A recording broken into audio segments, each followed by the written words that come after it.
Si Ayame ay ang campus crush ng San Isidro High School at lahat ng mata ay nakatuon sa kanya tuwing siya'y dumadaan sa hallway. Maliban sa pagiging maganda, siya rin ang majorite leader na laging namimuna sa bawat parada.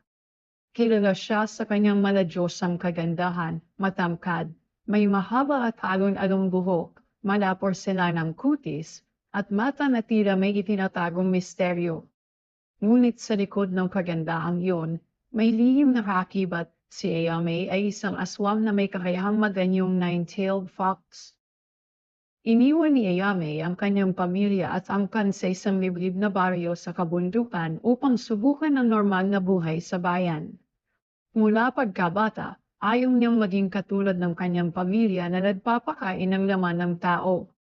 Sa kanyang bagong buhay, natutunan niyang itago ang kanyang pagkatao at piniling mag-aral sa San Isidro. Doon niya nakilala si Ken, isang simpleng binata na mahilig magbasa ng mga libro tungkol sa alamat at misteryo.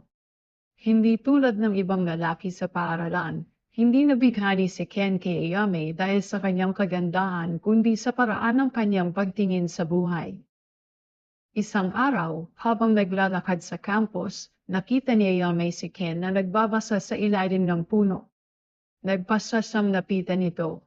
Bakit kaya hindi pa sa dumarating? Tanong ni Ayame sa sarili habang naghihintay kay Ken sa kanilang tagpuan. Nang dumating si Ken, hinindol ito at mukhang nagmadali. Pasensya na, may naiwang proyekto pa ako sa classroom, sabi ni Ken. Ngumiti si Ayame at nagtanong, ano ba yung binabasa mo palagi? Mukhang sobrang interesado ka. Ito. Tungkol sa mga alamat ng mga engkanto at aswang, sagot ni Ken, ipinapakita ang hawak na libro. Alam mo bang paborito kong kwento yung tungkol sa nine-tailed fox? Sabi nila, kaya niyang maganyo bilang pinakamagandang babae at mang-akit ng kalalakihan. Natigilan si Ayame sa sinabi ni Ken. Bawat salitang binibigkas nito ay tila nagpaalala sa kanya ng kanyang nakaraan. Alam niyang ng pagkakaibigan nila ay may limitasyon, ngunit ayaw niyang mawala si Ken sa kanyang buhay.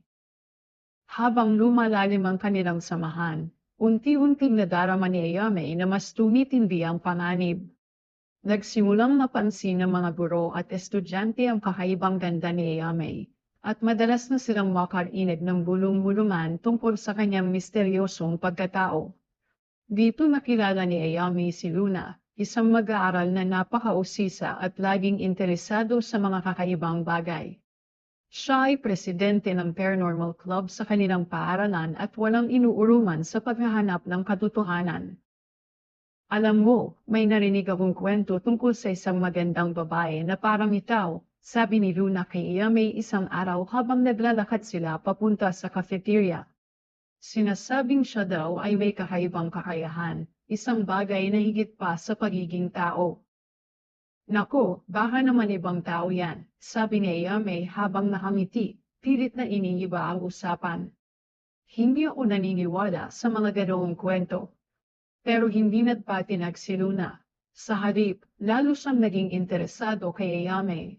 Sinimulan niyang sundan si Ayame, nagmamasid mula sa malayo, naghahanap ng kahit anong palatandaan na magpapatunay sa kanyang hinala. Isang gabi, pagkatapos ng ensayo ng mga majorite, naramdaman ni Ayame na may sumusunod sa kanya.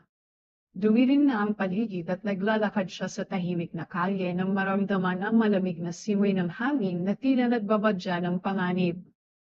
Hindi nagtagal, naramdaman niya ang presensya ng isang taong kilala niya, si Luna.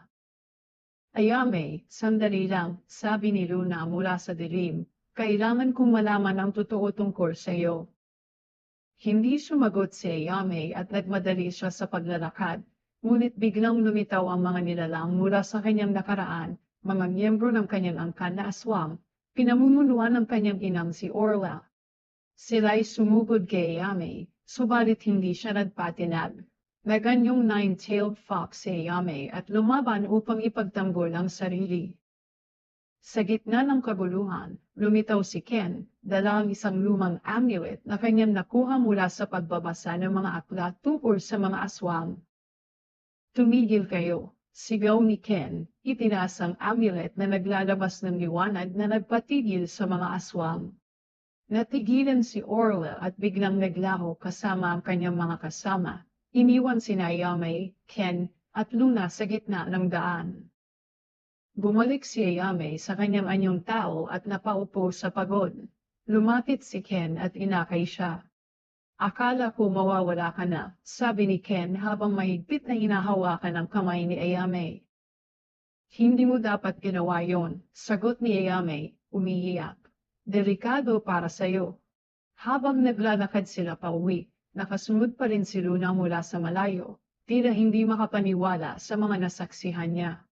Ngunit sa halip na takot, nakaramdam siya ng mas matinding pagnanais na malaman ang katotohanan sa likod ng misteryo ni Ayame. Sa mga sumunod na araw, nagdesisyon si Luna na kausapin si Ayame ng privado. Ayame, alam kong may dahilan kung bakit mo tinatago ang lahat ng ito, sabi ni Luna.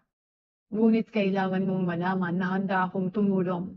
Hindi kita ilalantad, pero nais kong maintindihan ang lahat. Dahil sa matinding takot at kaba, nagdesisyon si Ayame na magpakatapat kay Luna. Ikinwento niya ang lahat mula sa kanyang pagkabata, ang buhay kasama ang mga aswang, ang pag-iwan sa kanilang angkan, at ang dahilan kung bakit siya nagpatuloy sa San Isidro.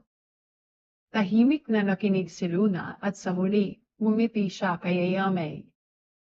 Huwag kang magalala, sabi ni Luna, hindi ko ipagkakalat ang lihim mo. Tayo ay magkaibigan ngayon, at tutulungan kita na maprotektahan ang sarili mo.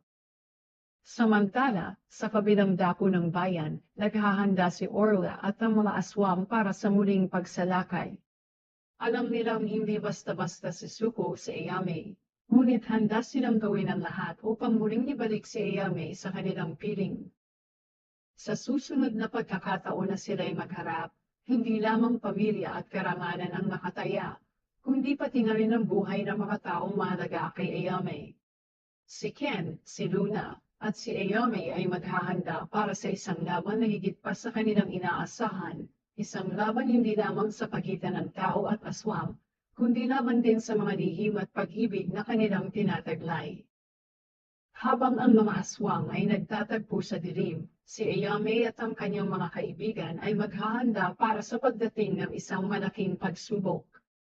Alam nilang hindi ito magiging madali, ngunit sa bawat pagsubok, lalo nilang naiintindihan na ang tunay na lakas ay nagmumula sa tiwala, pagkakaibigan, at pagmamahal, kahit pa ang taong yun ay nagtatago ng isang maladilim na lihim. At sa gitna ng lahat, muling narinig ni Ayame ang bulong ng kanyang ina sa hangin. Babalik ka rin, anak.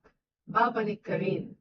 Ngunit sa pagkakataong ito, sa tabi ng kanyang mga kaibigan at si Ken, alam ni Ayame na handa siyang lumaban para sa buhay na kanyang pinili, ano man ang mangyari.